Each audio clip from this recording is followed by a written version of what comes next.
Hello, this is going to be a tutorial on a few things which I haven't really seen been covered in other Yarnspinner YouTube videos that I think are very invaluable when it comes to like a more integrated or more advanced Unity project using Yarnspinner. So mainly it's going to be about, it's also going to include checking where you've checking previous nodes to see if you've been in them or not. That's going to be simple, but the main thing is going to be how to use commands, and how using commands you can access from within the Yarn scripts. So say we have Yarn scripts. Usually we won't be able to, unless we are doing some witchcraft with the memory, with the built-in memory storage system. There isn't really a way to access the broader Unity project. But the way we can do it is by creating commands. How do we represent a command? Let's just say fx. By using a command, we can interface between these two. So this would be variables, events, just anything you can do here. You can using commands you can access with a yarn line or an indented yarn function. Now there's and on top of that we're also doing node complete. Ignore my handwriting. So there's two different kinds of commands that we'll be covering, and these aren't mutually exclusive. You'll probably be using both. So there's the AddCommandHandler Method, and there's the what would we say? AddFunction. So the key difference between these two is, for me anyway, is that both can be used, like shown here. They're both commands which you can use to interface between the two. But the key difference is that this one you can use inline with AddFunction. With the AddCommandHandler, you need a separate line to call to get information back. And this might seem like a small difference, but it really means the world. And also a small other thing, this one is just prettier to use and to just work with, and this one makes me sad just to look at. But this one's arguably more important, so I'll leave my judgments by the wayside. Say you want to do a scene where somebody, I don't know, you're getting mugged. How are you going to do that? Well, you're gonna have you, and then you're gonna have the mugger. So it's just M. So you might want to have an animation play, like the mugger pulling out a gun or a knife or whatever on you, the player. So how would you do that?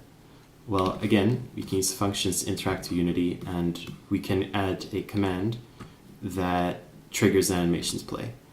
Now, using the AddCommandler, we could add this into thing and go play animation.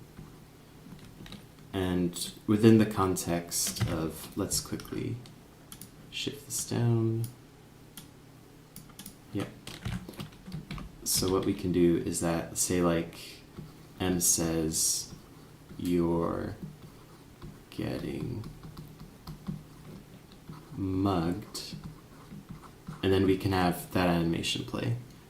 If you want to be more cost effective, you could maybe recycle that frame, and then maybe have a parameter going like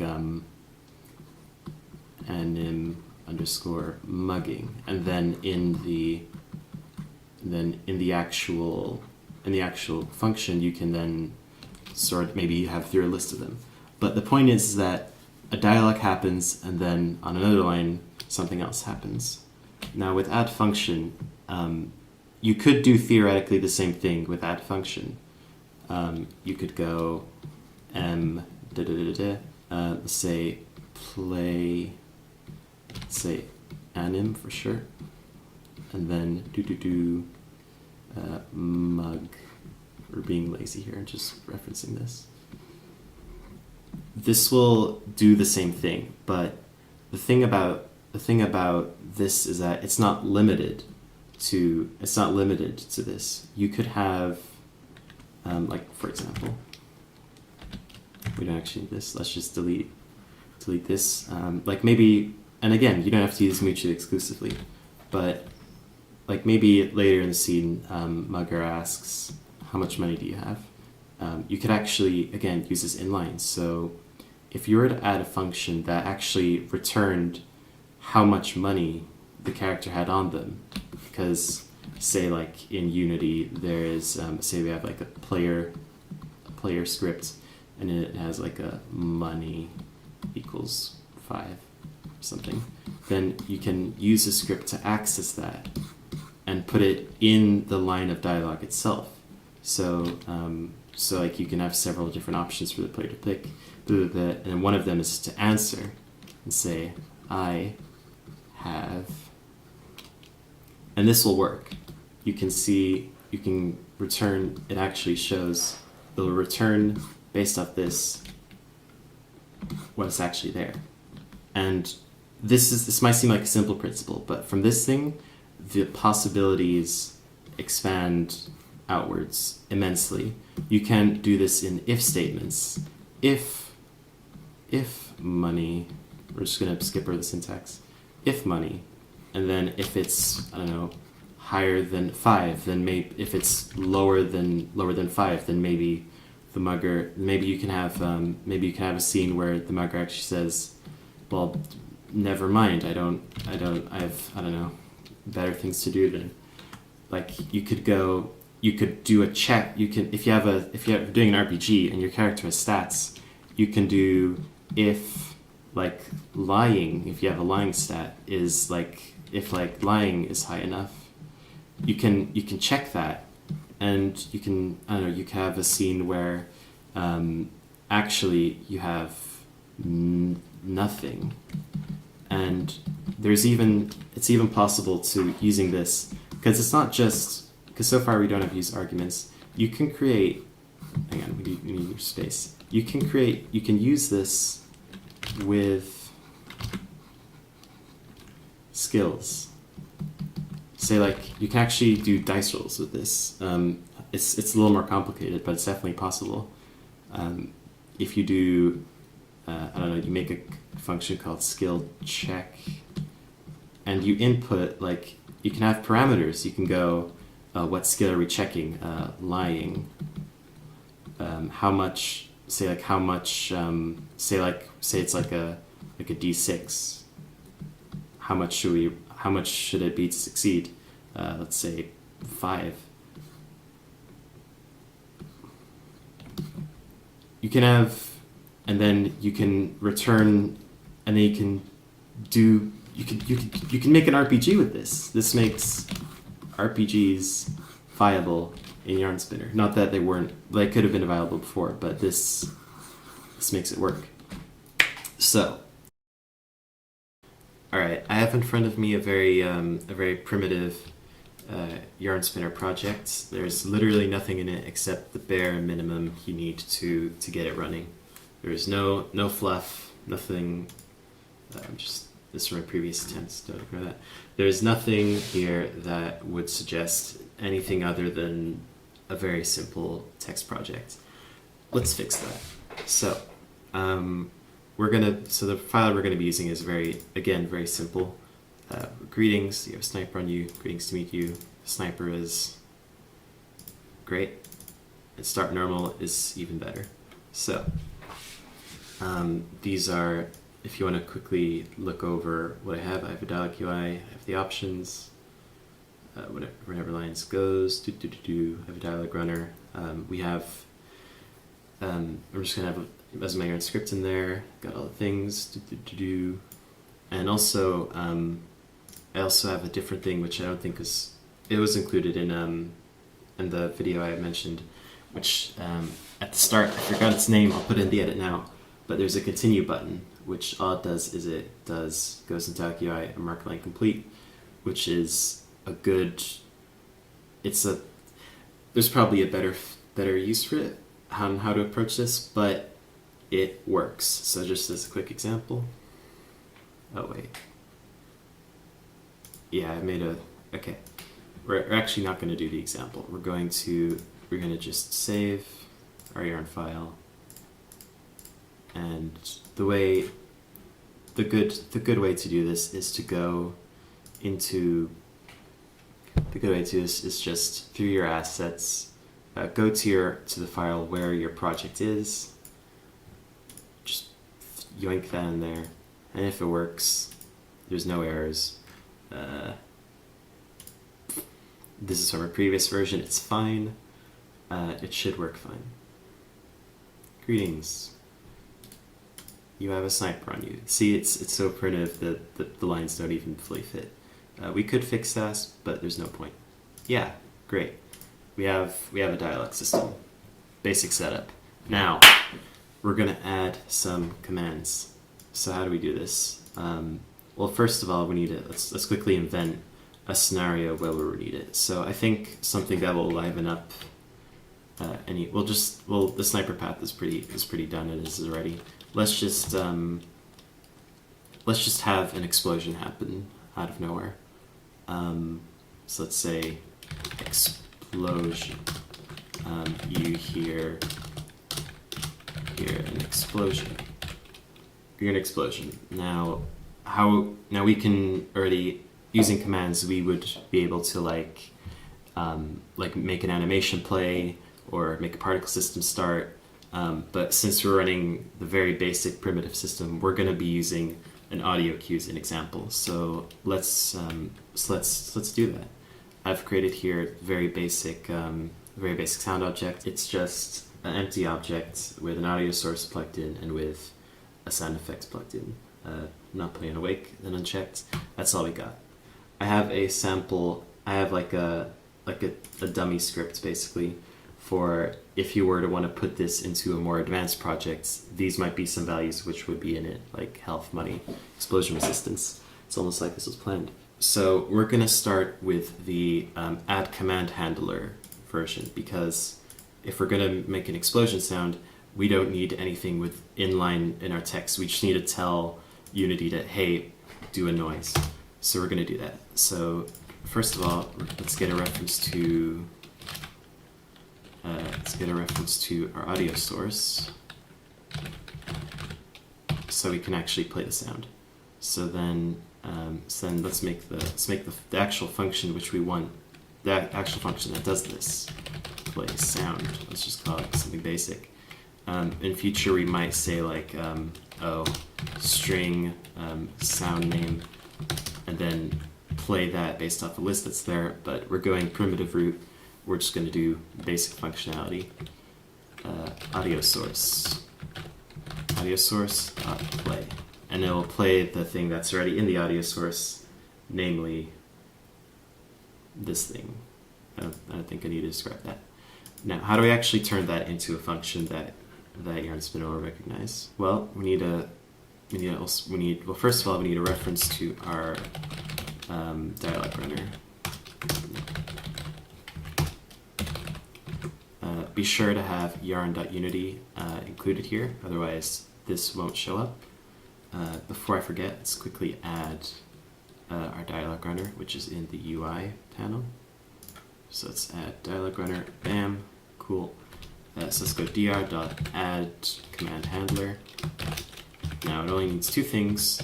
It needs the name, which we're going to be putting in the script. So let's do play sound, and then we actually need a reference to the command, to the function in the script we've just written. So this should be play sound. My words don't make much sense, but these are the two things, and this is the thing we're going to be seeing in Yarn. Now it's playing an error because in order for this to accept it, this needs to accept a string array, and then it works. But you don't actually need to put we don't actually have to use this at all. We can just leave this blank, but know that it needs this, otherwise you get a big red error. So now this will work. Let's go this is what I was talking about earlier. I don't know if I mentioned this. So this is what I meant by it being more elegant. We have colors. So let's go sound, play, and that will work. Sound, play. Oh, I did play sound.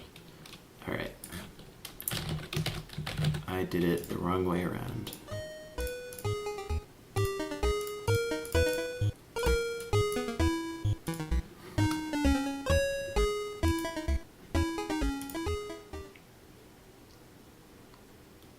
Alright, let's try again. Hear an explosion. Value cannot be null. Okay. Alright, okay. We're just going through all the errors because I forgot to set the thing. Alright, this should be it.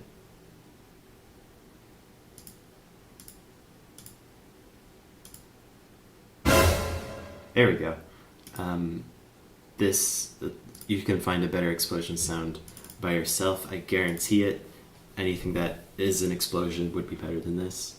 So that is a demonstration of how the AddCommandHandler function works. But the more crucial version, I think, the actual good version. No, I'm being mean. But the more useful version, arguably, is we still have to cover. Now the syntax is weird here, so bear this. All right, so let's make a scenario of what we want. Let's see if so an explosion happens, and we want to see how resistant we are to explosions. We want to see how resistant we are to explosions, and then if we're not very resistant, let's have some damage taken. This shouldn't be too hard now that we have functions. Well, we still have to make them. So first of all, let's make a function, an AddFunction, not an AddCommandHandler function, about checking our explosion resistance. So it is AddFunction, and the same as before. Let's add the name. So check explosion res. Again, you could specialize this. You can yeah, this is a simple example, but you can complicate things. And now we need the amount of arguments. Now there might be something I'm missing, but as far as I can tell, you do need at least one argument. Otherwise, Yarn gets a bit upsetty spaghetti. This is actually redundant. We now need to type in yarn.value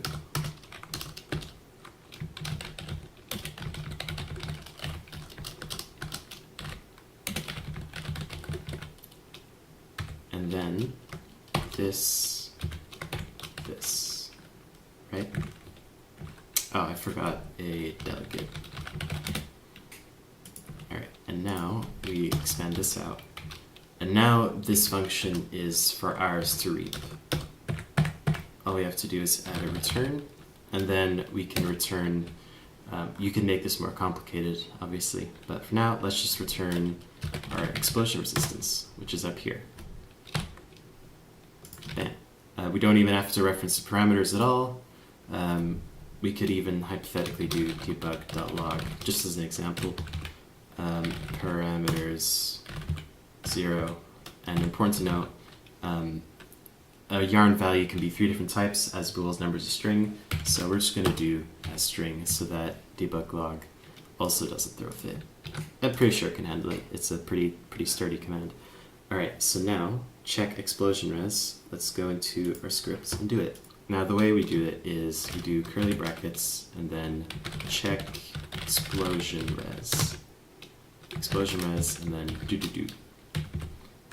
This is just here for the empty argument, and if we just do this, this will return 2. This will just give out a fat 2. But that's not what we want. We want to check if we have enough. So if we go if check explosion res is, let's say, is more than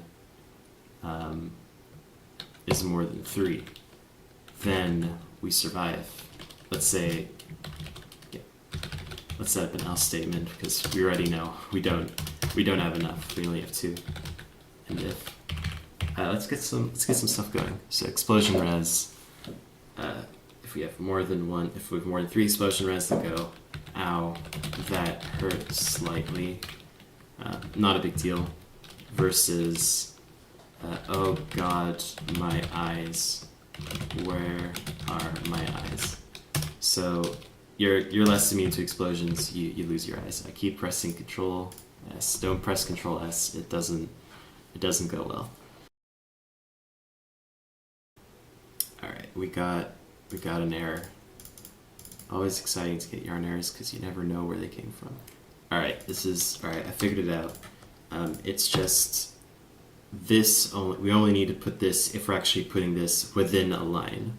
I guess. So like we could go. That hurts slightly. Good thing my explosion resistance is, and then we would put in the curly line. Check explosion res.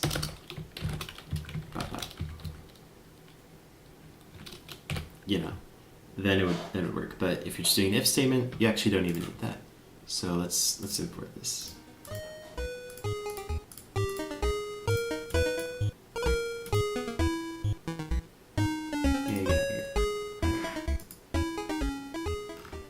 And now it looks good. Let's try this. We should put maximize on play because you can barely see it. Greetings C2. You're an explosion. Where are my eyes? With the scary sound effects.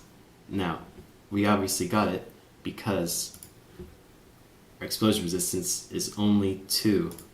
It's horrible. But say we're to increase our explosion resistance to 11. We're very good at resisting explosions, specifically. So now we are an explosion, but we're not that good. We're not that bad. Our explosion resistance is 11. It works. We just have it. We just have that connection. It's amazing.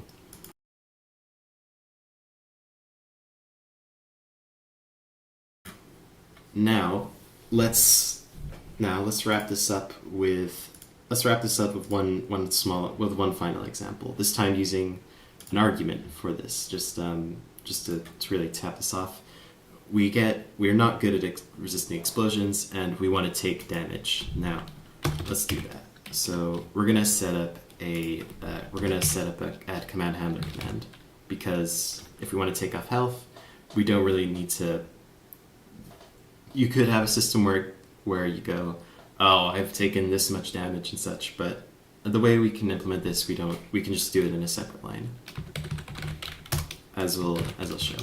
So let's do take damage, and then take damage. We still need to invent that, so let's invent that here. Void take damage, and we might as well put the string parameters, because again, otherwise Yarnspinner is not going to like this file and forcibly reject it. All right. Now let's take string parameters 0 dot as. Oh no, it's just going to be a string. We can actually, a simple tool we can use to take string as numbers is to go int.parse, and then we're going to interpret that string as a number, which is going to be the amount of damage we take. So let's do health plus equals that. So if we put like -5, then it's going to be I don't know, 7 plus -5, so it'll just be -5. It's fine. So now we do that, and our damage, and now we can do it. Now I can hurt our player. Let's go take damage. Let's check if I've done it right. Yep. Take damage, space, -3.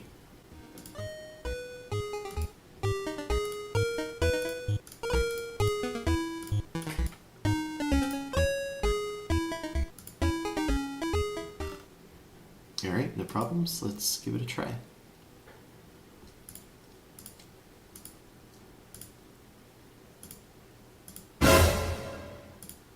Alright. We're too good at resisting explosions. Let's turn our resistance to explosions down a bit. The sound effect is the slight delay is making me on the jumpy, but here we are. Ah, no. We don't have a way to describe it, but if we look here, our health is now 2, whereas before it was 5. It worked. Now you could theoretically do this in another form. You could just go,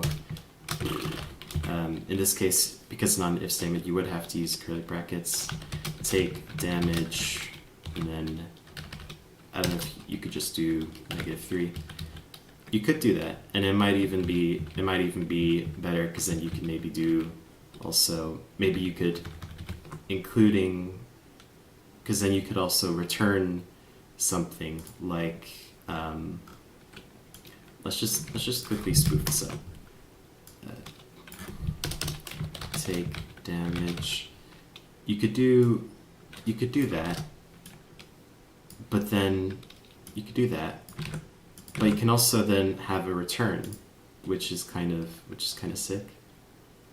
That string, right? What's wrong here?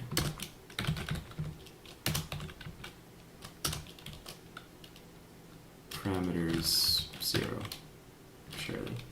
What is this? Yarn value. Cannot return yarn value to string. Dot as string. Yeah, I don't know what I did wrong before.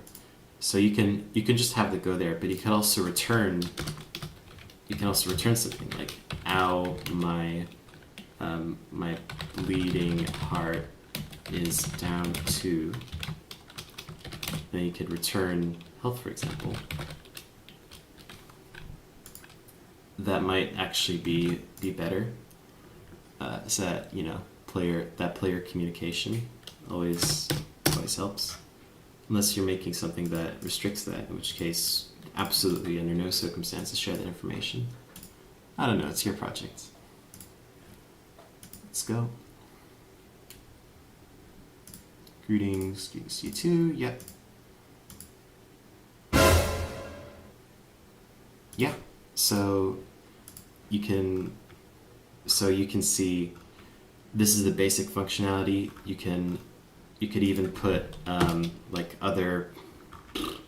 you can put play sound in here if you want, if you just don't like, I don't know, you could do, this is the methodology behind a ton of incredible things. Like, I've used this to add items to my inventory in the RPG that I'm making. You can do this to give items fade out, like screens, using AddCommandHandler, like fade out a certain element. That's great.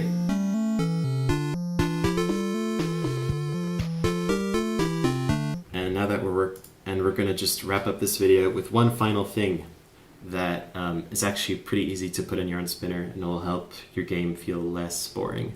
So, which is the nodes that you already visited. Now, it's pretty easy to, so what this basically does, in RPGs, you talk to someone, and then when you talk to them again, they don't like repeat the same spiel. It's just, cutting the stuff that you've already seen so that you aren't bored to tears. I'm being very pessimistic in my writing. I'm sure it's not that bad. So if we go add node visited tracker, preferably to an object outside of the dialog UI stuff. So if we put in our dialog runner, bam.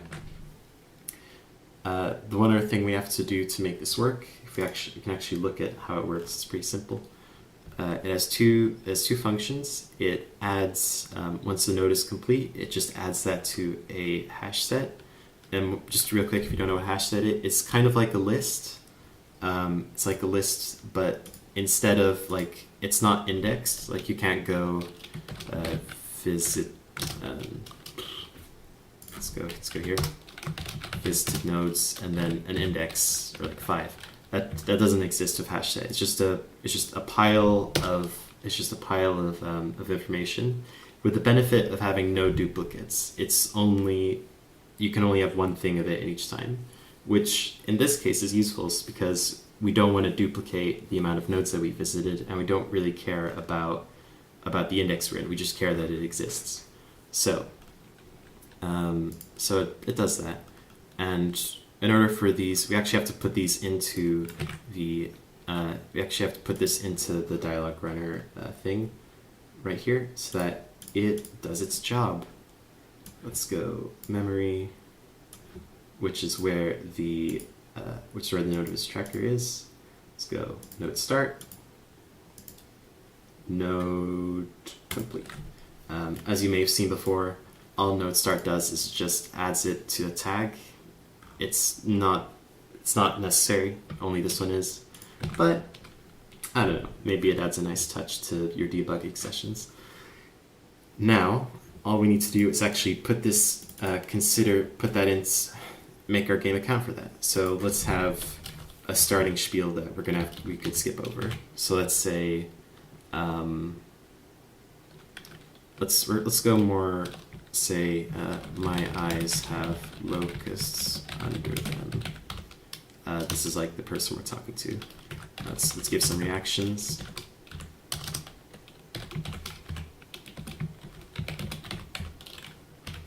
Let's be dismissive. Let's be, I don't know. Let's say, let's be doubtful.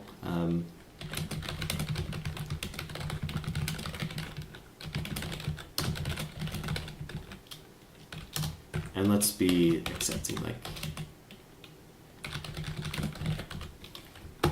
And let's have all of these, let's have some answers to these, because in my experience, not having answers to these can ruin things. So always put, even if they're terrible, actually don't make them terrible, but put answers to these. Put indent and then answer. So let's do locusts. I don't believe locusts are nice. Well, let's go locusts. I believe you, locusts. Alright, so now we have the starter spiel, and now let's do if visited, and now let's see. Now we have to put in the node, because if we check here, visited, that's the name, and then the one parameter we have is the node which you're in. It takes the node which you're in. So the only node we have is start, so let's do start. We have more nodes. Is false. Let's do end if. Let's bring this up one. So now when we first go by here, we haven't visited it, so it will run this and it will do its thing. But if we do it again, it will be true and it will skip over it. Now, let's save this.